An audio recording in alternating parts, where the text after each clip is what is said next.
বিকেল 4:30 আমি তোমাদের দাদা ভাই আর বাবা মানে শ্বশুর মশাই আমরা সবাই মিলে একসাথে ঘুরতে বেরিয়েছি।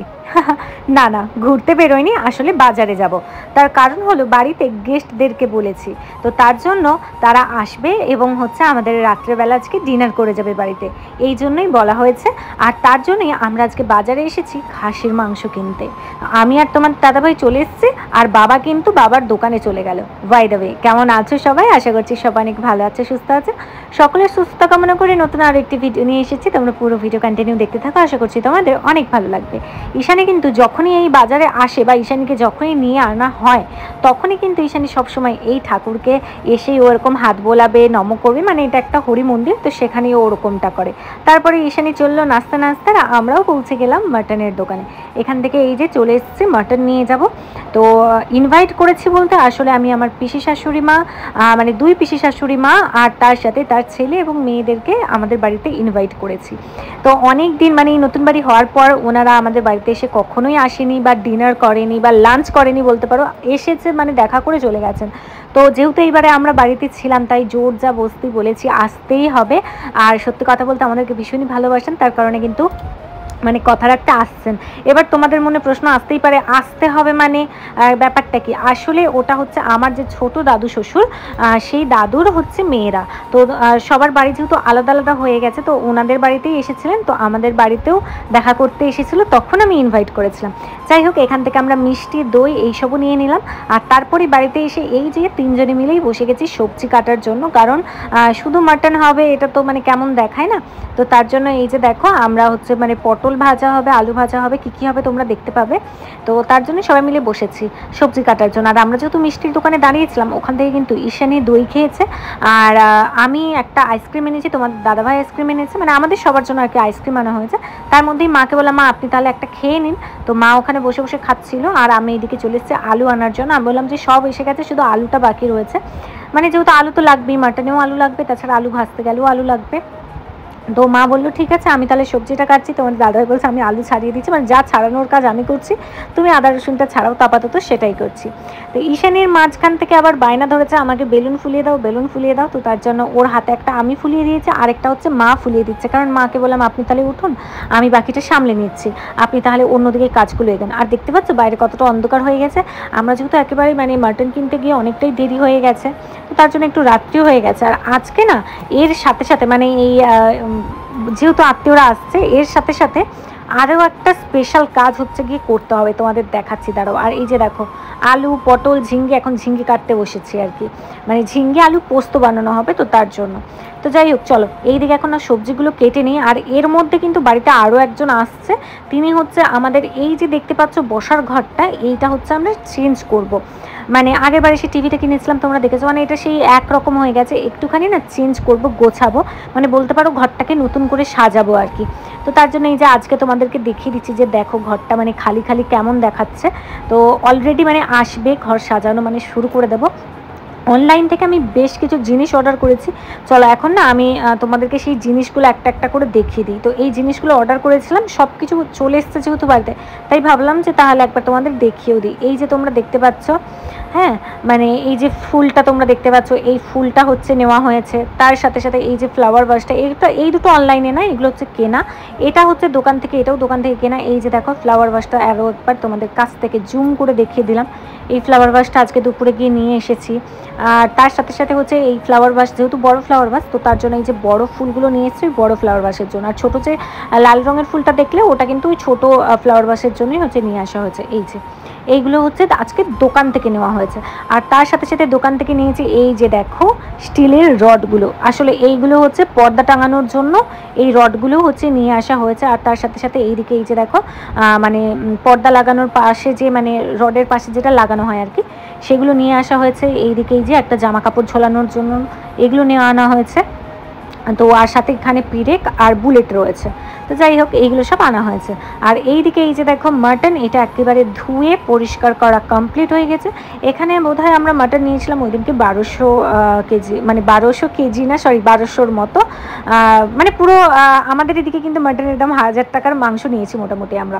তো যাই হোক সব কিছু নেওয়া মানে ধুয়ে টুয়ে পরিষ্কার করে ওইদিকে রেখে দিয়েছি। দিয়ে এইদিকে এই যে দেখো আমি বলছি যে এটা এই জানালাতে হলে হয়ে যাবে। আমরা আসলে দোকান থেকেই কাটিয়ে এনেছিলাম, যদিও যিনি হচ্ছে লাগাতে এসছেন মানে ওনার কাছেও সব কিছু যন্ত্রপাতি রয়েছে, তারপরেও আমরা কাটিয়ে নিয়ে এসেছিলাম। তো ওই যে এইদিকে আমাকে মানে আমি এদিকে রান্না করছিলাম, তোমার দাদাভাই বলছে তুমি এসো, এসে তুমি বলো যে কোথায় কি লাগাবে, যেহেতু তোমার প্ল্যানিংয়ে সব কিছুটা হচ্ছে তো তুমিই বলো, এরকম আর কি ব্যাপারটা। আর এখানে এই যে দেখো ঈশানী বসেছেন পাটা তুলে চেয়ারে, মানে আমাদের হচ্ছে হত্যাকর্তা বিধাতা। আর এই দিকে চলে এসেছি রান্না করার জন্য। তো আমি হচ্ছে সবজিটা রান্না করব, আর মাকে বলেছি মা আপনি কিন্তু মাটনটা রান্না করবেন, কারণ আমি এর আগেও অনেকবার বলেছি শাশুড়ি মা জাস্ট মানে মা আর কি অসাধারণ রান্না করে। আর আমি তোমাদেরকে আরও একবার ক্লিয়ার করে দিই, আমি শাশুড়ি মা বা শ্বশুরমশাই এই কারণেই বলি যাতে তোমাদের ভিডিওতে বুঝতে সুবিধা হয়। অনেকেই বলবে যে আমরা তো জানি তোমার শাশুড়ি মা বা শ্বশুরমশাই, বারবার বলার কি দরকার। আসলে এরকম অনেকেই থাকে যারা নতুন আমার ভিডিও দেখে বা নতুন করে দেখছে, তাদেরকে বোঝানোর জন্যই কিন্তু এই কথাটা আমার বলা। তো যাই হোক আমি এদিকে সবজিটা রান্না করলাম, রান্না করে মা ওইদিকে আবার মাটনটা বসাতে শুরু করে দিয়েছে। আমি তখন চলে এসেছি চালটা ধোয়ার জন্য। সবাই যেহেতু খাওয়া দাওয়া করবে রাতে, তো তার জন্য আমি বললাম যে তাহলে আমি হেল্প করে চালটা ধুয়ে দিই। রান্নাঘরে যেহেতু আমাদের স্পেসটা খুব একটা বেশি না, কম, আর মা যেহেতু বড় যে ওভেনটা সেই দিকেই রান্না করছে দাঁড়িয়ে দাঁড়িয়ে, তো সুতরাং ওখানে যদি আমি চালটা ধুতে যাই একটু অসুবিধা হবে আর কি, দুজনে একদম কাছাকাছি হয়ে যাবো, হয়তো হাতে হাতে লেগে যেতে পারে। তো তার জন্য ভাবলাম চলো আমি নাহলে এই বেসিনে এসেই নাহলে ধুয়ে দিই, রান্নাঘরের যে সিঙ্কটা আছে মানে বেসিনটা রয়েছে ওটা থাক। তো তার জন্য এখানে চলে এসে একটু পরে আবার ওই সাইডে হচ্ছে মানে পরিষ্কার করে দেবো আর কি। তো যেহেতু ওইখানে মারা কাজ করছে তাই আমি এখানেই হচ্ছে চালটা ধুয়ে নিলাম। তো এই সময় কি আমার ভিডিওটা করে দিচ্ছে জানো, বাবা ভিডিওটা করে দিচ্ছে, মানে শ্বশুরমশাই। তো মানে বলেছিলাম বাবা একটু ফোনটা ধরে দিন না, ওই দেখো আঙুলটা দেখা যাচ্ছে। তো যাই হোক অনেক ভালো লাগে আর কি যখন আমি কাউকে বলি, অনেকে প্রশ্নও করে যে তোমার ক্যামেরা কে ধরে দেয় সব সময়। আসলে যখন কোয়ার্টারে থাকতাম তখন বেশিরভাগ সময় আমি স্ট্যান্ডে লাগিয়ে ভিডিও করতাম, আর না হলে তোমাদের দাদাভাই বাড়ি আসলে ও ধরে দিত। আর এখানেও আমি স্ট্যান্ডে লাগিয়েই করি, যেহেতু এখন তোমাদের দাদাভাই রয়েছে তাই ও ভিডিওটা ধরে দিচ্ছে। না হলে কিন্তু মা বাবাকে বললেও মাঝে মধ্যে ধরে দেয়, কিন্তু ওনারা তো সব সময় থাকেন না। তো মানে স্ট্যান্ড সব কিছু মিলিয়ে ঝুলিয়ে বলতে পারো সবাই আমাকে যথেষ্ট সাপোর্ট করে এই ব্যাপারটাতে। তো এই যে দেখো আমি এদিকে চালটা হচ্ছে বসিয়ে দিয়েছি, মানে জলটা হচ্ছে আগে হাঁড়িতে বসিয়ে দেওয়া হয়েছিল, গরম হয়ে যেতে আমি চালটা দিয়ে দিয়েছি। আর মা কিন্তু ওইদিকে মানে সবজির পরে মাটন শুরু করে দিয়েছে। তো যাই হোক চলো এইদিকে আমরা এখন রান্না করতে থাকি দুইজন মিলে। আর মানে আমি কি করছি বলতো, এইদিকে রান্নাও করছি প্লাস ওইদিকে আবার দেখছি আর কি কী কী কাজ হলো না হলো। ও আচ্ছা তোমাদের আরও কয়েকটা জিনিস দেখাতে ভুলে গেছি, মানে এবার চলো দেখাবো যেটা অনলাইন থেকে এসেছে। এই যে ফুলগুলো দেখছো ছোটো ছোটো টবের মধ্যে ফুলগুলো, এইগুলো কিন্তু আমরা অনলাইন থেকে মাগিয়েছি। মানে অনেক দিন হয়ে গেছে, প্রায় 3-4 দিন হয়ে গেল এগুলো অনলাইন থেকে আমার চলে এসেছে। তো আজকে এগুলোকে সাজানোর পালা। তো এইদিকে অলরেডি মাংসের মশলা রেডি, মানে কষানো চলছে। মাও গেছে আমার সাথে সাথে ওইদিকে দেখতে, তো তার জন্য বাবা আবার দেখেছে এসে হেল্প করতে শুরু করে দিয়েছে।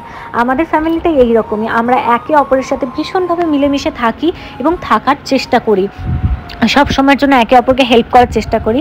তো যাই হোক এই যে আমাদের রাতের মেনু, অলরেডি বাড়িতে গেস্টরা চলে এসছে, আমি আর দেখালাম না। তো এই হচ্ছে মেনু, ভাত আর তারপরে হচ্ছে লেবু লঙ্কা সালাদ, তার সাথে সাথে হচ্ছে ঝিঙ্গে আলু পোস্ত। দাঁড়াও তোমাদের একবার কাছ থেকে দেখাই, এটাও কিন্তু মা দারুণ রান্না করে, যদিও বা আমিও আজকে এটা করেছি মানে হেল্প করে দিয়েছি। তো ঝিঙ্গে আলু পোস্ত, তারপরে পটল ভাজা, আলু ভাজা হয়েছে, আর সাথে মাটন, দই, মিষ্টি, পাঁপড়, এইগুলোই হচ্ছে আজকে কিন্তু হয়েছে আমাদের গেস্টদের জন্য। তো তারপরে এই যে দেখো মাটনটা এখানে কেন জানি কালারটা কেমন কেমন দেখাচ্ছে, বাট টেস্ট কিন্তু অসাধারণ। মা কিন্তু খুব ভালো মাটন রান্না করে। দাঁড়াও একবার ফ্ল্যাশটা জেলে তোমাদের দেখাই, যদি ঠিকঠাক দেখতে পাও। এই দেখো ফ্ল্যাশটা জেলার পর কালারটা মোটামুটিভাবে বোঝাই যাচ্ছে। তোমাদের দাদাভাই বলেছিল কষা কষা বানাতে, তো তার জন্য একটু গায়ে গায়ে করেছে, বেশি পাতলা ঝোল আর কি করা হয়নি। তো তারপরে এই যে দেখো ওনাদেরকে খেতে দিয়ে দেওয়া মানে হচ্ছে, আমি মা দুইজন মিলেই পরিবেশন করছিলাম। আর এখানে এই যে দেখো পাঁপড় রয়েছে, পাঁপড়ও কিন্তু ভাজা হয়েছে, তোমাদের তো আগেই বললাম। আর তারপরে এই দিকে এই যে রয়েছে প্লেটের মধ্যে দই, আর সাথে হচ্ছে মিষ্টি। ব্যাস, রাতে খাওয়া দাওয়া করে ঘুম, আর এটা হচ্ছে পরের দিন সকালবেলা। মানে বুঝতে পারছো এটা কত আগের একটা ভিডিও। এটা ছিল শ্রাবণ মাসের শেষ সোমবার, সেই সোমবারের ভিডিও তোমরা পাচ্ছ রবিবারে। মানে বুঝতে পারছো তোমাদের দিদিভাই কতটা পরিমাণে গাফিলতি দিচ্ছে, এতটা মানে জানি না কি কারণে। মানে আর সেই আগের মতো রোজ রোজ ভিডিও দেওয়া হচ্ছে না, আমি নিজেই বুঝে পাচ্ছি না। ভাবি রোজ দেবো, বাট কোনো কারণে হয়ে উঠছে না। তো ওই সকালবেলা দেখছি একদম ডিজে লাগিয়ে কি সুন্দর সবাই দেখো বাঁক নিয়ে যাচ্ছে। তো তার জন্য আমি ঈশানী আর তোমাদের দাদাভাই রাস্তাতে চলে এসেছিলাম, এসে এইটা দেখছিলাম আর কি, কি সুন্দর হচ্ছে ওনারা যাচ্ছেন। আমিও ভেবেছিলাম শ্রাবণ মাসের যেহেতু প্রথম সোমবারটা করেছিলাম, এবারে প্রথমবার, শেষ সোমবারও করব বলেছিলাম, প্রথম আর শেষটা। কিন্তু আমার শরীরটা আসলে খুব একটা ভালো না, প্রচুর পরিমাণে প্রেশার লো আর কি। তো তার জন্য সবাই বারণ করলো যে না, বার ব্রত কিছু রাখতে হবে না, একটা সোমবার করেছো প্রথমবার সেটাই অনেক, পরের বার সুস্থ থাকলে সব সোমবারগুলো করো। তো সেরকমই আর কি, যাই হোক, মনের ভক্তি বড় ভক্তি। তো তারপরে যে দেখো ওখান থেকে দেখে এসে ঈশানী বলছে আমি দোলায় মানে ঝুলুঝুলু করবো, তো ওকে এইদিকে দেখো মা ঝুলাচ্ছে, আর আমি হচ্ছে তোমাদের দাদাভাইয়ের জন্য ব্রাশটা এনে দিলাম, কারণ আমরা ঘুম থেকে উঠেই ওটা দেখতে চলে গেছিলাম। তো এসেই হচ্ছে ওই যে দেখো ঈশানী কী আনন্দটাই না পাচ্ছে দোলনায় ঝুলুঝুলু করে। তো মা আর আমি হচ্ছে তারপরে ব্রাশ করতে করতে, মানে মা ব্রাশ করছে না, আমি ব্রাশ করছিলাম আর মায়ের সঙ্গে দাঁড়িয়ে দাঁড়িয়ে গল্প করছিলাম। তোমাদের দাদাভাইও হচ্ছে এইদিকে ব্রাশ করছিল আর কি, ব্রাশ করবে। তারপরে আর কি কাজ। আচ্ছা, তোমাদেরকে আরও একটা কথা বলি, এই যে দেখো তোমাদেরকে দেখাবো জাস্ট কত জামা কাপড় মেলার রয়েছে আমাদের, জানো। তার কারণ হলো ওই যে কোয়ার্টার থেকে আসার পরে কত জামা কাপড় আনা হয়েছে, সেগুলো সব মানে জমা হয়ে পড়ে আছে। আর দিদি যখন আসছে পরিষ্কার করে দিয়ে যাচ্ছে, সে দিদির মানে একটা অন্য কাজে ঢুকে গেছে, তো তার জন্য না বিকেলবেলা করে আসে। তো ওই সন্ধ্যের মুখে এসে সমস্ত জামা কাপড় ধুয়ে ধুয়ে যায়, আর সেগুলো মিললে পরে মানে শুকায় না, সেই রাত্রেবেলা রাখতে হয় আবার পরের দিন এরকম। আর এটা আবার আজকে দিদি এসে এই যে পরিষ্কার ধুয়ে দিয়ে গেছিলো, আজকে একটু সকালে এসেছিলো যেহেতু কাজে যায়নি, ছুটি ছিল। তো তার জন্য এই যে দেখো আবারও এক বালতি হয়েছে, বাইরেটা পুরোটা ভর্তি, মানে চারিদিকে তার সব একদম ভরে ভরে যাচ্ছে আর কি, এত জামা কাপড় হয়ে গেছে। চলো একবার তোমাদের বাইরেটা দেখাই। আর আজকে হচ্ছে আমাদের মানে ড্রয়িং রুমটা সুন্দর করে সাজাবো। এই দেখতে পাচ্ছ কত জামা কাপড় হয়েছে, এইদিকেও অনেক জামা